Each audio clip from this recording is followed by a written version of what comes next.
બધાને। અને આજે આપણે છે તે સાતમ આઠમ માટે છે ને સ્પેશિયલ આપણે લઈને આવ્યા છે તે છે તે શક્કરપારા બધા બનાવતા હોય છે, પરંતુ આપણે છે તે શક્કરિયા લઈને આવ્યા છે। તો તે કઈ રીતના બનાવો તે હું તમને બતાવવાનું છું, જેથી કરીને બ્લોગમાં કન્ટિન્યુ રહેજો। અને નવા હોય તો ચેનલને સબસ્ક્રાઇબ કરી દેજો, લાઈક કરી દેજો, શેર કરી દેજો અને કોમેન્ટમાં બતાવજો તમને આ વિડીયો કેવો લાગે છે। આજે આપણે છે તે શક્કરિયા બનાવવાના છે સાતમ આઠમ માટે છે સ્પેશિયલ। તો તેના માટે થઈને અહીં આપણે 1 કપ છે તે આપણે મેંદો લીધો છે, તો તેને પહેલાં તો નાખી દઈશું, કેમ કે આપણે શક્કરિયા બનાવશું તે છે તો શક્કરપારાને પણ ફૂલાવી દેશે એવા બને છે। તો અહીં આપણે 1 કપ મેંદો નાખી દીધો છે, તો હવે તેની અંદર આપણે 1 ચમચી જેટલી આપણે વરિયાળી નાખી દઈએ આ રીતના। વરિયાળી નાખી દીધી છે, તો તેને સારી રીતના આપણે મિક્સ કરી નાખશું આ રીતે। અને મિક્સ કર્યા બાદ હવે તેની અંદર આપણે તેલનું મોણ દેવાનું છે। તો અહીં આપણે છે તો મોટી 1 ચમચી જેટલું આપણે તેલનું મોણ દીધું છે, તો આપણે જોઈ લઈએ, આપણે આ રીતના સારી રીતના મિક્સ કરી લઈશું મોણ દઈને લોટને। હવે તમે જોઈ શકો છો કે આપણે છે તે મોણ દઈ દીધું છે, અને મોણ કેવું દેવું તે હું તમને બતાવું છું। આપણે આ રીતના કરશું એટલે લોટ છે તે ભેગો થઈ જતો હોય તો આપણું મોણ છે તે પરફેક્ટ દેવાઈ ગયું છે। અહીં આપણે તેલનું મોણ દીધું છે, તેની જગ્યાએ તમે છે તે ઘીનું પણ મોણ દઈ શકો છો।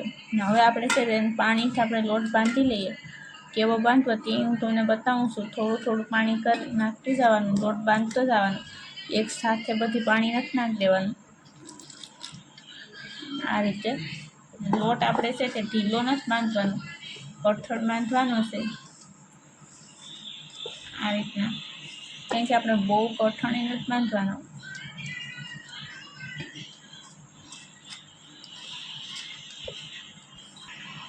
તમે જોઈ શકો છો કે આપણો લોટ છે તે બંધાઈ ગયો છે આ રીતનો શક્કરિયા માટે થઈને। આપણો લોટ છે તે આ પરફેક્ટ છે, આ રીતનું આપણે બાંધવાનો, બહુ ઢીલો કે બહુ કઠણ પણ નથી રાખવાનો। હવે છે તેને આપણે છે થોડી વાર માટે છે ને આપણે ઢાંકી દઈશું આ રીતે, એટલે તેને આપણે છે તે 2 થી 3 મિનિટ માટે ઢાંકીને રહેવા દઈએ। હવે તમે જોઈ શકો છો કે આપણે 2 થી 3 મિનિટ અથવા આપણો લોટ છે તે એકદમ સેટ થઈ ગયો છે, સરસ મજાનો પૂર્ણમાં આવી ગયો છે મતલબમાં। તો હવે તેને ફરી આપણે આ રીતના આપણે 1 થી 2 વખત મથી લેવાનું। હવે તેની અંદરથી આપણે લુવા બનાવી નાખશું, તમે જે સાઇઝથી વણવા માગતા હોય તે સાઇઝથી લુવા બનાવવાના આ રીતે। આ રીતના લુવો બનાવી નાખ્યો છે, તો તેને આપણે છે તે અહીં આપણે આટલો લીધો છે જે આપણે રોટલી વણવાનું હોય છે તે। હવે તેને આપણે આ રીતના રાખશું અને તેને આપણે વણી લેવાના આ રીતે। આની અંદર જો તમે લોટ મૂકવા માગતા હોય તો લોટ સોપડીને પણ તમે છે તેને વણી શકો છો। આ રીતના આપણે વણી નાખીએ, આપણે બહુ છે તે પતલો પણ નથી થવા દેવાનું, બહુ આપણે છે તે જાડું પણ નથી રાખવાનું। આ રીતના આપણે ફેરવતા જઈશું અને વણી નાખીએ। અહીં તમે જોઈ શકો છો કે આપણી છે તે મોટી છે તે રોટલી વણી નાખી છે મેંદાના લોટની, તો તેને આપણે સરીની મદદથી છે તેને આપણે કટ કરી નાખશું આ રીતના। પહેલાં આપણે આ રીતના આપણે ઊભા પાડી લઈશું સરીની મદદથી, અને પછી તેને આપણે આડા પાડવાના છે। તો અહીં આપણે છે તે ક્રોસમાં પાડશું આ રીતે। ને જો તમે ચોરસ પણ પાડી શકો છો, અને આખા તમે કોઈ પણ રીતના પાડી શકો છો એમ। હવે તેને આપણે કાઢી લઈશું આ રીતના, એક પ્લેટની અંદર કાઢી લેવાના આ રીતના, અને નોખા છૂટા જ મૂકવાના,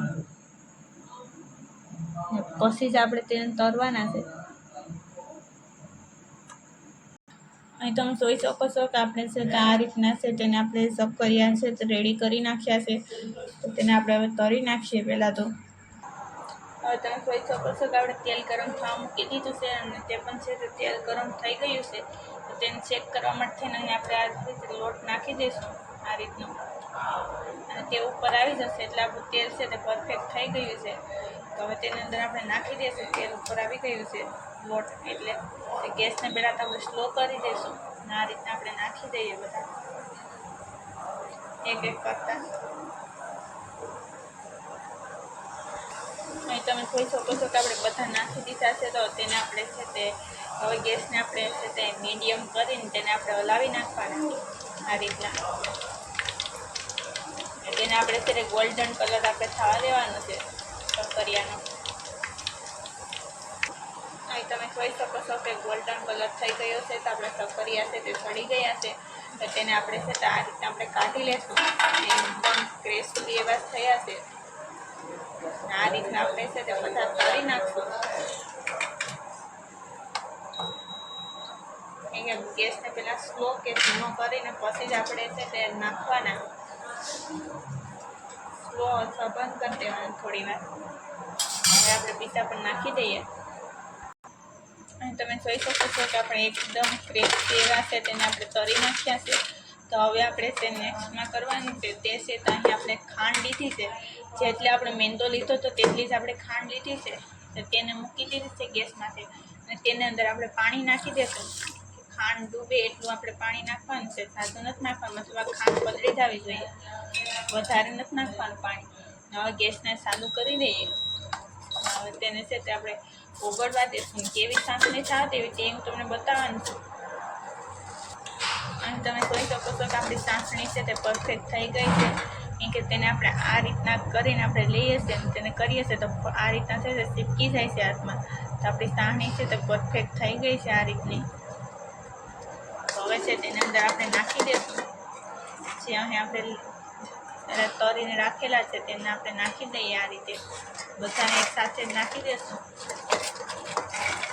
હવે તેને સાથે સાંસણી સાથે મિક્સ કરી લેશું આ રીતના.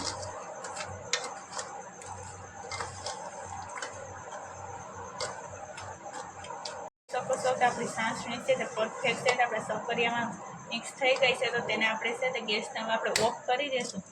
તેને આપણે છે તો અહીં આપણે છે કાઢી લઈશું પ્લેટની અંદર. તેને આ રીતના આપણે બધા કાઢી લઈએ સક્કરિયા. પછી તેને આપણે છૂટા પાડી દઈશું આ રીતના કાઢીને. હવે તમે જોઈ શકો છો કે આપણે બધા કાઢી લીધા છે ને એક પ્લેટની અંદર. તો હવે તેને આપણે છે તો આ રીતના તો કોઈ પણ ભેગા હોય તો તેને આપણે છૂટા કરી નાખવાના. એ કે પછી છૂટા ન પડે. અત્યારે જેમ ગરમ હોય છે ત્યારે છૂટા થઈ જાય. એવું લાગે તો તમે છે તેને આપણે એક પ્લેટની અલગ રાખીને તેની અંદર પણ તમે કાઢી શકો છો આ રીતના. અને શક્કરપારા છે તે તો તમે બધા બનાવતા જ હોય છે, પરંતુ આ રીતના જો સક્કરિયા છે તો ક્યારેય નહીં બનાવ્યા હોય. તો તમે ચોક્કસ બનાવજો. અને નવા હોય તો ચેનલને સબસ્ક્રાઈબ કરી દેજો, લાઈક કરી દેજો અને કોમેન્ટમાં તો જરૂરથી બતાવજો કે તમને આ વિડીયો કેવો લાગે છે તે. અને તમે જોઈ શકો છો એકદમ ક્રિસ્પી એવા છે તે આપણા સક્કરિયા બન્યા છે. અને કેમ કે જોતા જ છે તે ખાવાનું મન થઈ જાય છે તેવા જ આપણા સક્કરિયા બને છે આ રીતના. અને તમને બતાવું છું કે અંદરથી પણ છે તે કેવા બન્યા છે તે આ રીતના. એકદમ ક્રિસ્પી એવા જ બન્યા છે. જે શક્કરપારા હોય છે તેવા જ બને છે. અને આને તમે છે તે સાતમ આઠમમાં પણ તમે બનાવીને સ્ટોર કરીને રાખી શકો છો. તો મહિના દી સુધી પણ આવા ને આવા જ રહે છે. અને નાસ્તામાં બી તમે લઈ શકો છો. અને તમને આ રેસીપી કેવી લાગી છે તે કોમેન્ટમાં જરૂરથી બતાવજો.